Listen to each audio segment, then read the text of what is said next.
उषा का सगा बेटा सुनील और बहू कीर्ति उन्हें उनके सौतेले बेटे के साथ छोड़कर जा रहे होते हैं।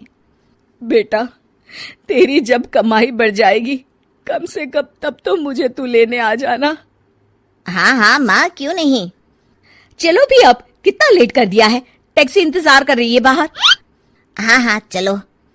सुनील और कीर्ति चले जाते हैं और उषा उन्हें जाता हुआ देख उदास हो जाती है। तभी वहां निशा आ जाती है। अपनी सास को उदास देख निशा उनके पास जाती है। क्या हुआ मम्मी जी, आप तो बहुत सगा बेटा करती थी। आपके सगे बेटे ने तो आपको छोड़ दिया और चले गए अपनी अलग गृहस्थी बसाने। देख बहू, मेरे बेटे को कुछ भी कहने की जरूरत नहीं है। मुझे यकीन है कि जब उसकी तनख्वाह बढ़ जाएगी तो वो मुझे लेने जरूर आ जाएगा। हाँ, ये भी देख लेंगे कि वो लोग आपको वापस लेने आते हैं या नहीं।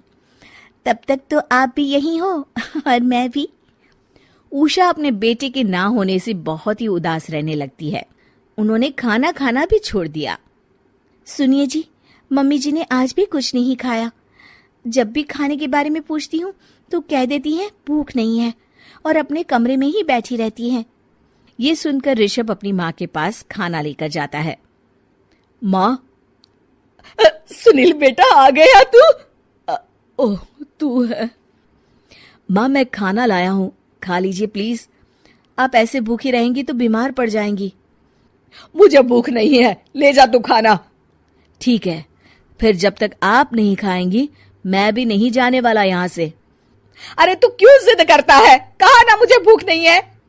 अरे मम्मी जी, आप खा भी लीजिए ना, ये कितने प्यार से आपको खिला रहे हैं, उसकी तो कदर कर लीजिए कम से कम।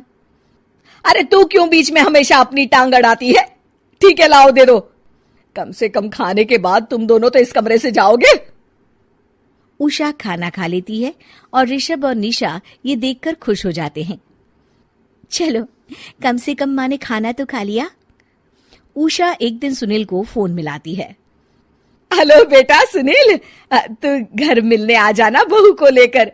कितने दिन हो गए, बहुत मन कर रहा है मेरा। हाँ हाँ ठीक है माँ, ऑफिस में बहुत काम है, टाइम मिला तो आ जाऊंगा।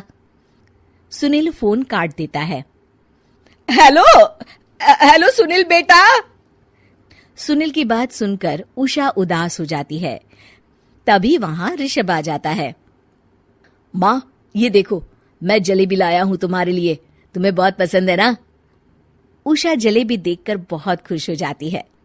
अरे वाह, जलेबी ला दे। उषा जलेबियां खा रही होती है और ऋषभ अपने कमरे में चला जाता है। देखा मम्मी जी, आपका ये कितना ख्याल रखते हैं, और प्यार सगे और सौतेले से नहीं आका जा सकता। आपको उदास देखकर ये आपके लिए तुरंत जलेबी ले आए, यही तो प्यार होता है। ये कहकर निशा वहां से चली जाती है और उषा सोचने लगती है, शायद तू ठीक कह रही है बहू। उषा देखती है कि ऋषभ उसका बहुत ख्याल रखता है और उसे उसकी गलती का एहसास होने लगता है। एक दिन सुनील और कीर्ति घर पर आते हैं। उषा उन्हें देखकर खुश हो जाती है।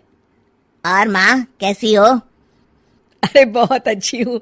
ऋषभ और बहू मेरा बहुत ख्याल रखते हैं। वैसे मुझे नहीं लगा था कि तू आएगा बहू के साथ। क्यों, ऐसा क्यों लगा आपको माँ? बेटा, फोन पर तूने कहा था कि तुझे बहुत काम है। हाँ माँ, पर मुझे ये भी तो पता था ना कि मेरी माँ इंतजार कर रही होगी मेरा। ना बेटा ना, मैं तो इंतजार नहीं कर रही थी, मैंने तो उम्मीद ही छोड़ दी थी। सुनील को ये देखकर अजीब लग रहा होता है कि उसकी माँ ऋषभ से अब बहुत अच्छे से बात कर रही होती है और उसके आने की उनको कोई खास खुशी भी नहीं होती है।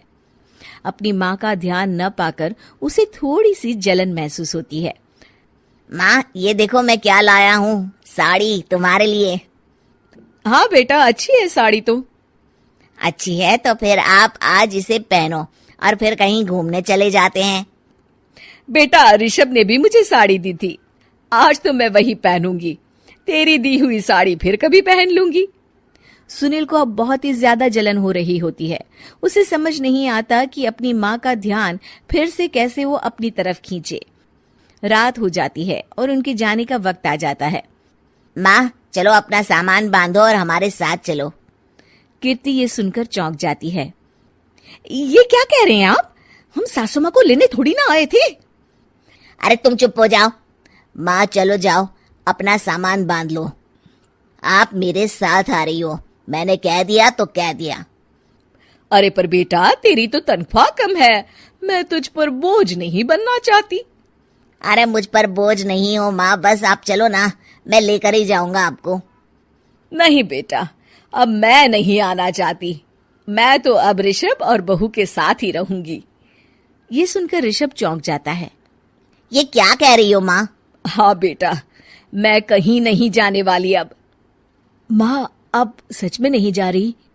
नहीं बेटा, मैं तो तेरे पास ही रहूंगी अब, और जो प्यार मैं तुझे नहीं दे पाई वो सब दूंगी बेटा। ऋषभ और उसकी माँ गले मिलते हैं और निशा खुश हो जाती है।